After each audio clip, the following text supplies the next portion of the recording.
Kasih karunia dan damai sejahtera dari Allah Bapa kita dan dari anaknya Tuhan Yesus Kristus menyertai kamu sekalian.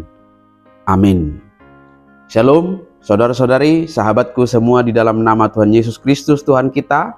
Firman Tuhan yang hadir menyapa kita hari ini, hari Rabu tanggal 22 November 2023, tertulis di dalam kitab Mazmur pasal 109 ayat 26. Mari saudara-saudari, sahabatku semua, kita simak dan renungkan firman Tuhan yang menjadi kekuatan dan inspirasi untuk menjalani hari ini demikian. Tolonglah aku ya Tuhan Allahku, selamatkanlah aku sesuai dengan kasih setiamu.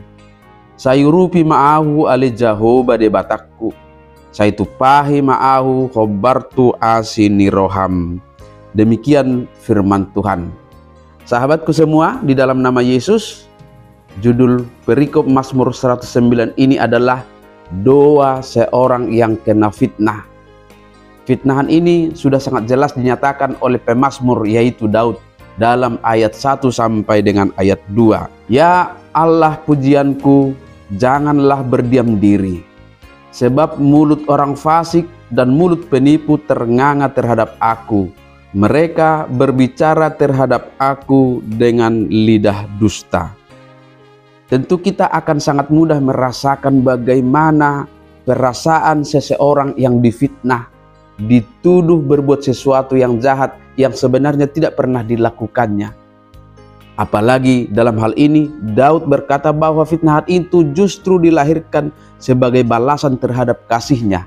Daud justru mendoakan mereka, namun balasannya adalah fitnahan, sebagaimana dapat kita baca dalam ayat 4. Inilah yang sering kita sebut dengan air susu dibalas dengan air tuba. Yang baik justru mendapat balasan yang jahat. Hal seperti ini pastilah sangat-sangat menyakitkan.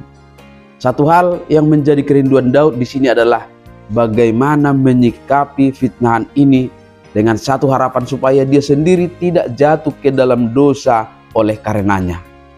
Caranya Daud menyerahkan sepenuhnya kepada Tuhan Allah dalam doa permohonannya. Tolonglah aku ya Tuhan Allahku, selamatkanlah aku sesuai dengan kasih setiamu.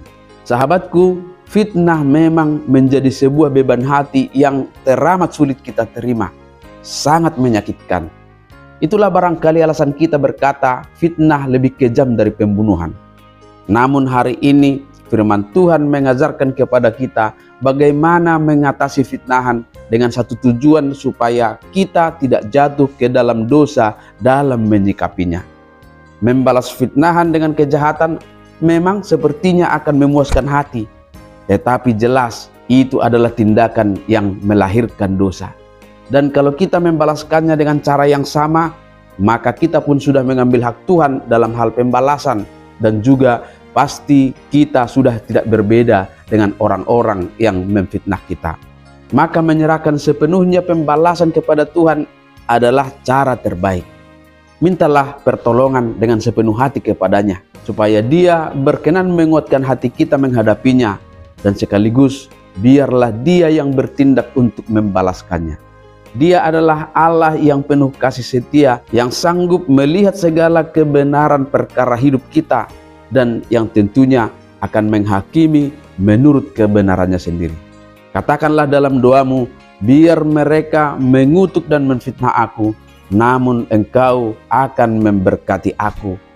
Biarlah mereka mendapat malu karena kejahatan mereka, tetapi hamba-Mu ini kiranya dapat bersukacita di dalam-Mu.